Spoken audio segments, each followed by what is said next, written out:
TV18.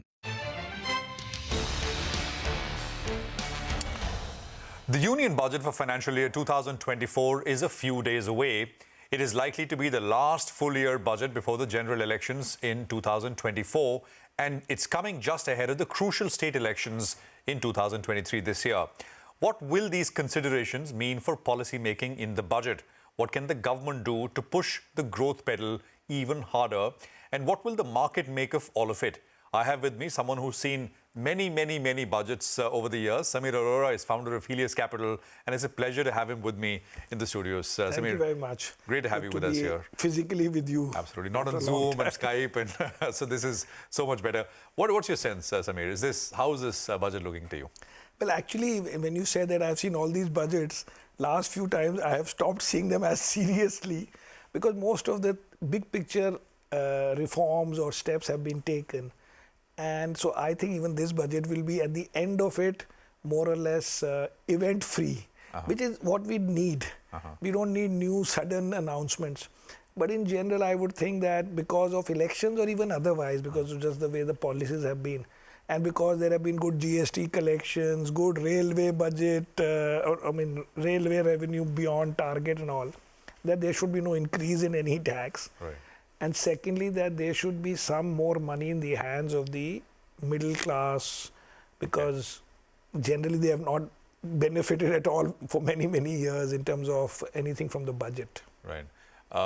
Do you think, the fisc has not been a concern for a long time now, right, under this government? No, that has not been a concern because the limit was raised once and then over time it has to be reduced. Right. But just coming after COVID now, more time has been given by not only investors to Indian government, but to all governments. Correct. That over the next X number of years. But there's no worry in there's that no sense. Today, nobody's worried. I remember, if you remember, a few years back, that used to be the focal Correct, point. 3 point something or whatever, then suddenly it became 6. And now, over time, it is supposed to reduce, so there has to be a path shown, but nobody's looking at it in this budget. That. Do you think it'll be a little bit of a populist kind of a budget, as you said? No, this I don't consider populist. If you just raise some exemptions or you basically make the taxable level, whatever you call it, band higher, that is not that populist. Some more exemption, basically, some more money left in the hands of... give some more money to the consumer so that they can buy things that my companies produce. I won't call that populist. I will call that thank you very much. Capitalist. Capitalist, yes. The one thing, though, is this entire capital gains tax issue, right? I mean, comes up again and again. What's your sense? I mean, that would be really bad thing if it happens. I think it's not happening because you also need an environment for that. If you are separately saying as a government that GST is doing well, other collections are good, there is no need right now to, in an environment where last year was quite bad for world markets, to increase taxes on a capital gains account where separately everybody knows that no other country gives taxes, charges taxes to foreign investors. Now, since you can't separate between foreign and local, that means now you cannot increase. Plus, the capital gains, everybody knows, was brought in when STT was first brought in to remove capital gains, and now STT was retained and capital gains was brought back. Right? Previously, there was capital gains. Then they said do only STT because that's easier to collect. Then now in 2000, was it 18 or 19? 18 they brought back capital gains without removing or reducing the STT. So why do it now when we need capital? Why rock the boat? Why do it? And also there is no big picture justification that we are trying to collect more revenue for the government, because the government itself is saying that everything else they are collecting nicely.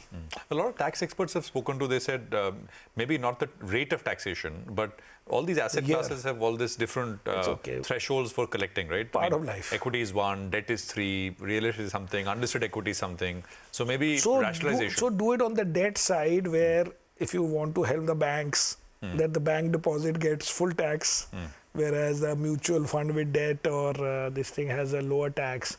But don't come to our side, please, because the equity guys are... when you no, the point is rationalization. If it happens, equity goes to debt or debt goes... you don't touch us and you rationalize as you want. But rationalization should not be seen as indirect way of increasing somebody's tax. Correct. Unless it is very specific that this is being taken advantage of. if some loophole is there. That is a different angle. No, I know some loopholes they say in debt, in these market-linked debentures, this, that, which are not really market-linked. It is just to convert interest income into a capital gain kind of a treatment. So that you can say somebody's twisting.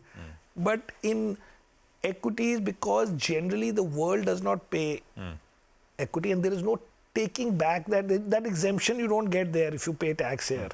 So that money is just gone from the pocket of the FII.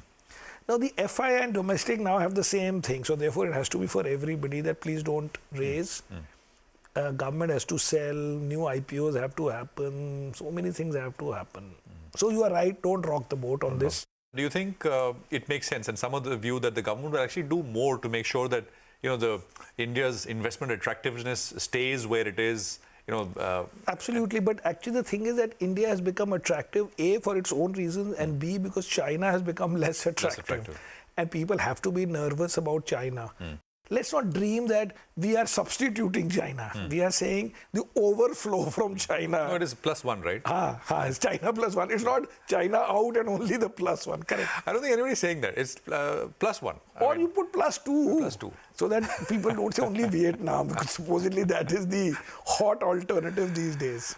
In terms of sectors, I mean, infrastructure, for example, right? There has been a lot of investment.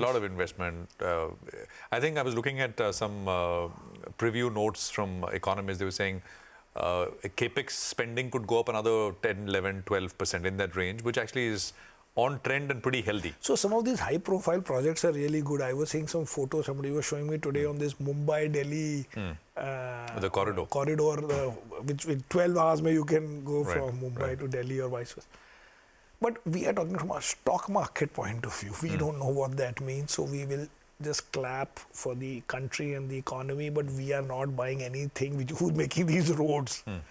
Because that, first of all, who knows who's getting the road order, and then whether he's giving at L1 and how much money he makes, and then whether he will get paid on time or not. But the infra is happening.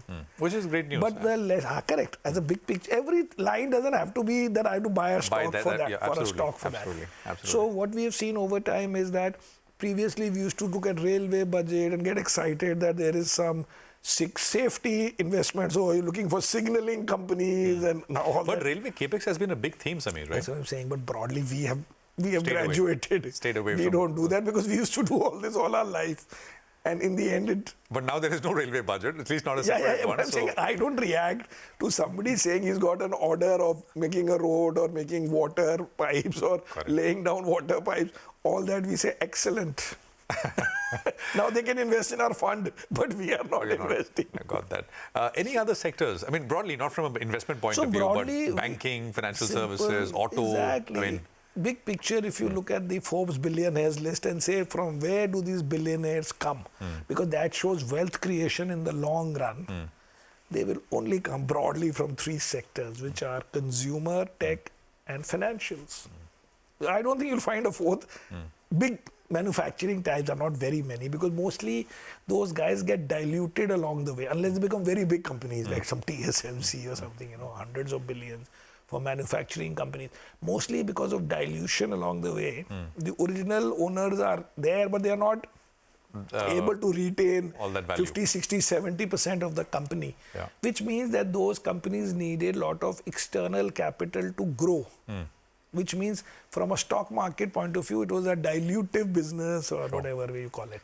So big picture, the growth is in these three sectors. And these are sectors, budget, no budget. I mean, we are going to not change, but we are hoping that the consumer sector gets a small flip if there is some more money in the hands of the public. Got that. Samir, stay with us. I have to take a quick commercial break, so let's do that. Samir Arora, Helios Capital, with us. We'll come back, discuss markets now. What does the market do post the budget, and what's Samir's view across a range of sectors? Stay with us.